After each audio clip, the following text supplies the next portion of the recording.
My jsme se tady dnes sešli, abychom vám představili náš jiný, nový a jinový svět.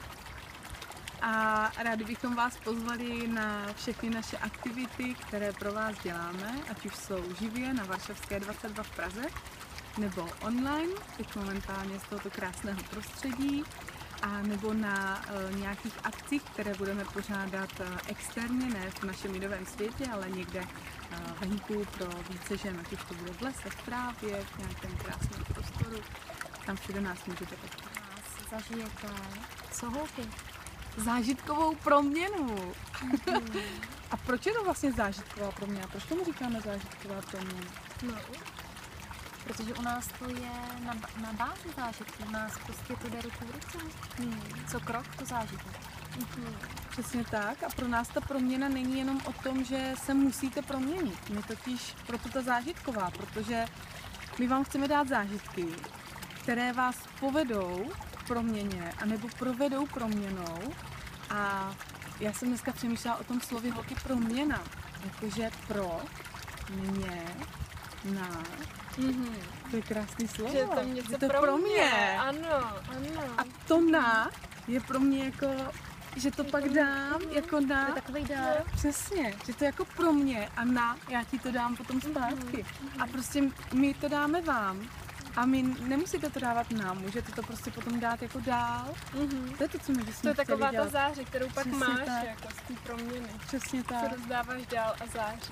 A je to vlastně o tom, že pro mě je to hodně o tom, že vlastně ta proměna nemusí být jako až tolik viditelná, jako že se nemusíte měnit, že někdy ta proměna spočívá jenom v tom, že přijmete sebe sama taková, jaká jste.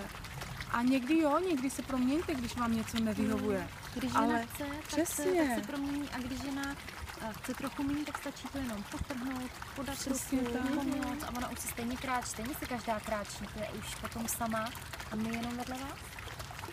My bychom vám chtěli říct jednu věc totiž, která je jako fakt hodně důležitá.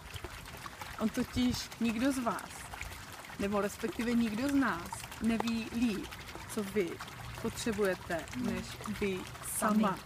Protože ženy prostě furt chodí, že jo, k různým lidem, čtou různý časopisy a prostě všichni jim jako diktují vlastně, jak mají vypadat, co mají nosit, Jak se mají tvářit, chovat se. Ano.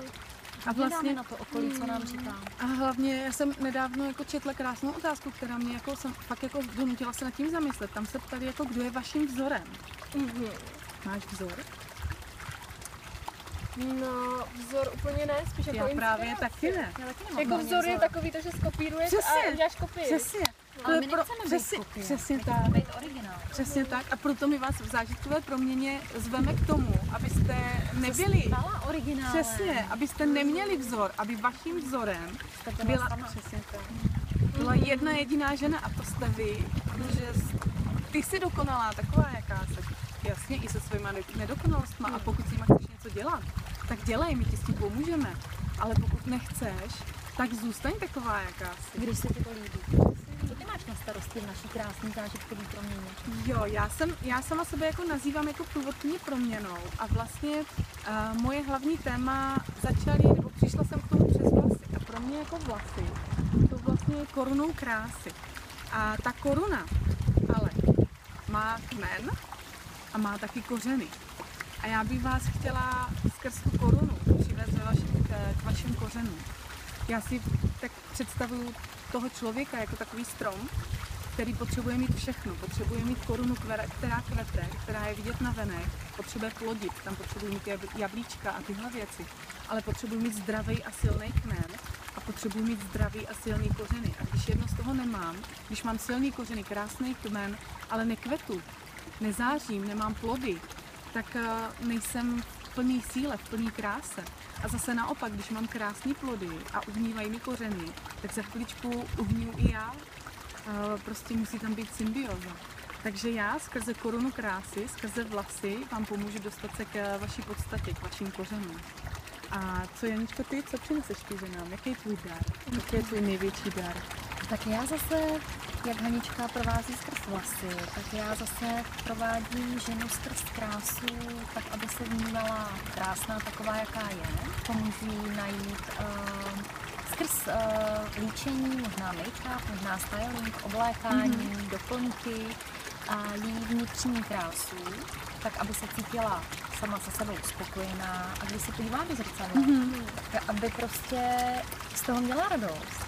A já třeba jsem si dneska na svoje zrcadlo doma napsala s láskou, abych to tam viděla každý den. A říkala jsem si, že nemusím mít podle pravidel toho, co mi tady někdo diktuje. A že když jednou prostě jdu nalíčená jemně, tak jdu jemně. A když chci být krásná, dramatická, tak se prostě nalíčím dramaticky. A je to o tom, že já vám to můžu skrz tady to zase najít vaši podstatu. Ano, je to hraní je to hra. A teď vlastně skrze to, co i používám, tak je všechno z květin, což je krásný. Takže nejenom vůně, ale i barvy. Je to z růží, je to z hřmátu žesmínu, takže ty ženy dostanou ještě do vínku jako něco jiného s tím, že to bude jak barevná paleta. A úžasný Vlastně jak rituál. malíř. Přesně. A zase jsme u slov. Zážitek, rituál, barevnost, hra. Zlatě, co ty tam máš s tou hrou spojený a s tím, co bys ráda předala těm ženám? No tak já bych velice ráda přidala ženám to, aby vlastně ty svoje nejniternější touhy a plány uvedly v život. A aby prostě nechali zářit svoji krásu. Skrze to, co jim dáte vy, tak mám pocit, že fakt jako, aby to mohli co nejvíc jako projevit v tom životě, v každodenním životě, aby se připadaly prostě krásně. Aby to vlastně do toho života zapracovali.